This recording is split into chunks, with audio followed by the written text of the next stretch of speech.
মাঝে মধ্যে দুই চারটা কবরের ঘটনা দেখায়। আল্লাহ আল্লাহ। নূর আহমদ নামে আল্লাহর বান্দা পাকিস্তানে ছিল। উনি নসিহত করতেছে, আমার একটা তবলিগ জামাতের সাথে আইতাবাদ একটা মসজিদ, একটা শহরে মসজিদের মধ্যে গেলাম। মসজিদের মধ্যে গাছের কাছে এখন আমরা বয়ান করতেছিলাম জাহান্নামের ভয়াবহতা সম্পর্কে, কবর আযাবের ব্যাপারে বয়ান করতেছিলাম। কিন্তু এই বয়ান যখন চলতেছিল, বয়ানের মধ্যে মসজিদের মধ্যে কান্নাকাটি একটা রোল পড়িয়া গেল। কি ব্যাপারে কান্নাকাটি করে গা? আল্লাহু আকবার আল্লাহ। জোহরের আগে এলাকার মধ্যে বাজারে নামিয়া মানুষদেরকে বলতে পাই, আজকে তোমাদের মসজিদের জামাত আসছে, তোমরা আজকে আমাদের সঙ্গে বসবা। আল্লাহু আকবার এই কথা বলিয়া ডাকতে আছে। তখন একজন শিক্ষিত মানুষ উনি বলতে, হুজুর আজকে জোহরের নামাজ আপনাদের সঙ্গে আদায় করব। জোহরের নামাজ আদায় করে ওয়াদা করিয়া দিল ওই শিক্ষিত মানুষ। এইটা জোহরের নামাজ আদায় করার পরে এই শিক্ষিত লোকটা বলতে পারে, আপনারা সকলেই বসবেন, আপনাদের সাথে আমার একটু কথা আছে। আল্লাহু আকবার আল্লাহ। জোহরের নামাজ আদায়ের পরে যেই ব্যক্তি শিক্ষিত মানুষ, তার এই পুরা পা দুইটা ব্যান্ডেজ করা, ব্যান্ডেজ অবস্থায় দাঁড়ায় গেল। দাঁড়ায় বলতেছে, ভাই আমি সরকারি কর্মকর্তা ছিলাম, সেনাবাহিনী চাকরি করতাম, আমাকে কবরস্থানের পাশেই আমার ডিউটি ছিল, ওখানে আমি ডিউটি করতেছিলাম। আল্লাহ, রাতে যখন আমার ডিউটি চলতেছিল, ঠিক কবরস্থানের দিকে করুণ সুরে কান্নার আওয়াজ আসতেছিল। কবর দিকে ও আওয়াজ আসতেছিল। চিন্তা করতেছিল ব্যাপারটা কোথা থেকে আওয়াজ আসে। আস্তে আস্তে ভোর হয়ে গেল। সূর্যের কিরণ যখন জমিনে পড়া শুরু করলো, তখন আমি খুঁজতেছিলাম কোথায় এই আওয়াজ, কোথা থেকে আওয়াজ আসে।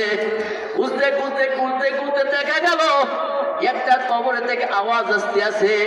আমি কবরে কান লাগাইলাম।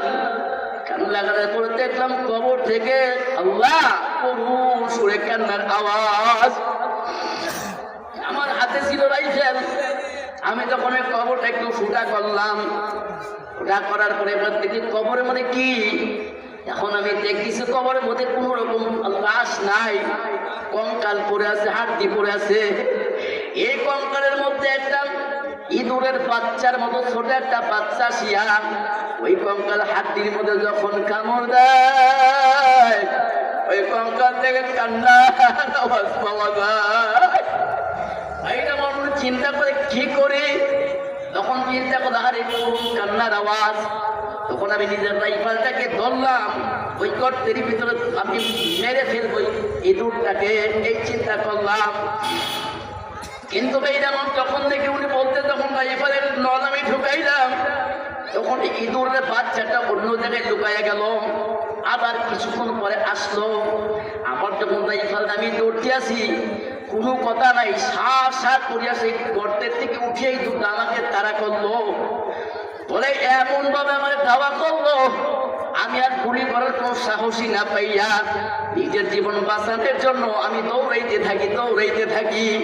আমি বলতেছি, আমারে বাঁচাও, আমারে বাঁচাও, আমারে বাঁচাও। আমার ডাকের আওয়াজ কেউ শুনতে আসে না। আমার যখন দৌড়াইতে আমার মানে এক পেটে উঠিয়ে গেছে, ওরান হয়ে গেছি। এমন অবস্থায় কোনো দিশা না পাইয়া কাছেই ছিল একটা বিল, একটা পুকুর।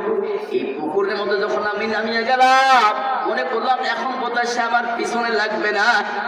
কিন্তু ভাইরা উনি বলতেছেন, যখন আমি পুকুরের মধ্যে নামছি, আল্লাহু আকবার, ইঁদুরের বাচ্চা না ওই বাচ্চাটা আসিয়া আর জিহ্বাটা যখন পানির মধ্যে লাগাইল, পুরা পানি টক করতে গরম হয়ে গেল। পুরা পানিটা গরম হয়ে সিদ্ধ হয়ে যাইতে পানি টক করতেছিল।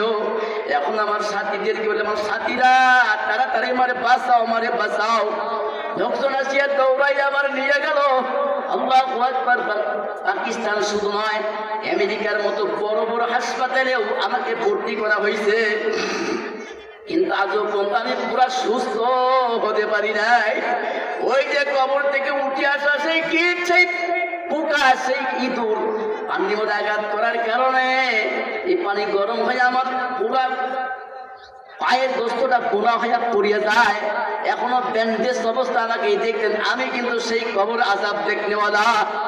এই আমার মাঝে মধ্যে দুই চারটে ঘটনা মালিকে দেখায়, যাতে কোনো নাফরমান বলতে না পারে আর কবরে কোনো আযাব হবে না, কবরে আযাব হবে দেখছে কে, এরকম করে না অনেকেই বলে কবর আযাব আছে দেখছে কে। মোল্লা মুরব্বির কথা আমরা মানি না, এ আছে কি নাই? এ কাজীপুর আমার ভাইরা, পর্দার আমার মা বোনেরা, তুমি যদি কবর আযাব বিশ্বাস না করো বাবা, তুমি যে চলো কোন বলে চলো, তোমার কে চালায়? একটা গাড়ি চলতে থেকে মোবিল দেওয়া লাগে, পেট্রোল দেওয়া লাগে, তাকে কেরোসিন বা ডিজেল দিয়ে চালাতে হয়, কথা ঠিক নাকি? কিন্তু তোমার আমার কে চালায়? এই পরিচালক একজন আছে না নাই? সে কি না? আল্লাহ! এই যে সূর্যের আলো নিচে চলে গেছে, আবার সূর্যের আলো আবার ভোর থেকে শুরু হবে। দুনিয়ার মধ্যে সাধারণত কয়েকটা টিউব বাতি লাগাইছে, এই বাতি লাগানোর কারণে বিদ্যুৎ ব্যবহার হইতেছে, কথা ঠিক না? বিদ্যুৎ ছাড়া কিন্তু এইটা আলো দিতে পারে না। কি বিদ্যুতের ঘাটতি হচ্ছে না? ঘাটতি হচ্ছে। যতটুকু কালকে মিটারে দেখা যাইবে অনেকটা বিল আসিয়া গেছে, কথা ঠিক নেই? এ বাবা, একটা 100 পাওয়ারের সাদা বাল্ব যেগুলো আগে ছিল, ওগুলো জালের কারেন্ট বিল কিন্তু বেশি আছে, কথা ঠিক নেই?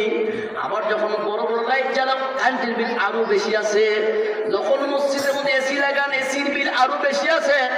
ইন্ডাস্ট্রিজের মালিক যখন মেল ফ্যাক্টরি চালায়, তার বিল আরো বেশি আছে, কথা ঠিক না? কিন্তু আমার বাজার, এই এত বড় সূর্য